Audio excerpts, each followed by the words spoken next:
Hjertesvigt er ikke en sygdom i sig selv, men ordet hjertesvigt fortæller, at hjertet ikke er i stand til at pumpe nok iltmættet blod rundt i kroppen.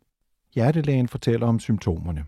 De typiske symptomer på hjertesvigt, det er åndenød, det kan være ekstrem træthed, det er væskeophobning i kroppen, vand i benene, væske i maven, det kan være trykken og stikken i brystet.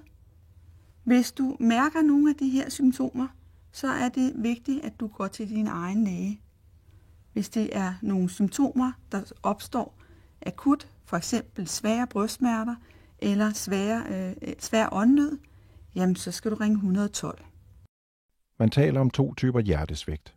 En slap hjertemuskel, der har den konsekvens, at hjertet er svært ved at pumpe blodet ud af hjertet og videre rundt i kredsløbet. Det kaldes systolisk hjertesvigt. De vigtigste årsager til den type hjertesvigt er overforkalkning, som giver kransoverforsnævringer. Det kan medføre iltmangel i hjertet. Der kan også udvikles en blodprop i det forkalkede kar, som derved kan lukke til. Når karret lukker til, dør dele af hjertemusklen. Det kaldes en blodprop i hjertet, og det kan føre til arvæv i hjertemusklen, som derved mister pumpestyrke. Overforkalkning kan være arvelig, men udvikles som regel på grund af usund livsstil.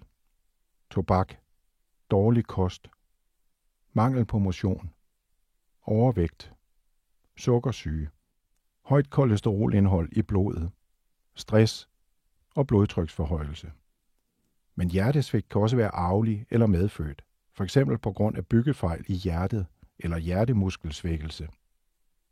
Systolisk hjertesvigt kan også opstå på grund af hjerteklapfejl, hjerterytmeforstyrrelser, stofskiftesygdomme, alkohol, infektioner og andet. Den anden type hjertesvigt er en fortykket og stiv hjertemuskel, der har den konsekvens, at hjertet mangler elasticitet og ikke kan rumme så meget blod. Der kan så at sige ikke komme så meget blod ind i hjertet, som der skal. Det kaldes for diastolisk hjertesvigt.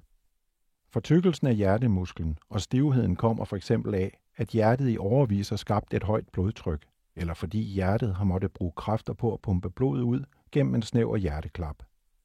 Heldigvis er det sådan, at der er en masse former for behandling til hjertesvigt. Det vil sige, at der er medicin, som er rigtig god, som kan øge overlevelsen.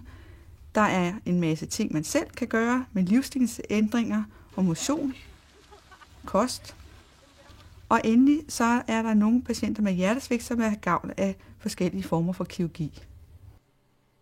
Udover det, du lige har hørt her, kan du her på sitet få en masse viden og erfaringer om hjertesvigt, og om hvordan du og din familie lærer at leve med dit hjertesvigt.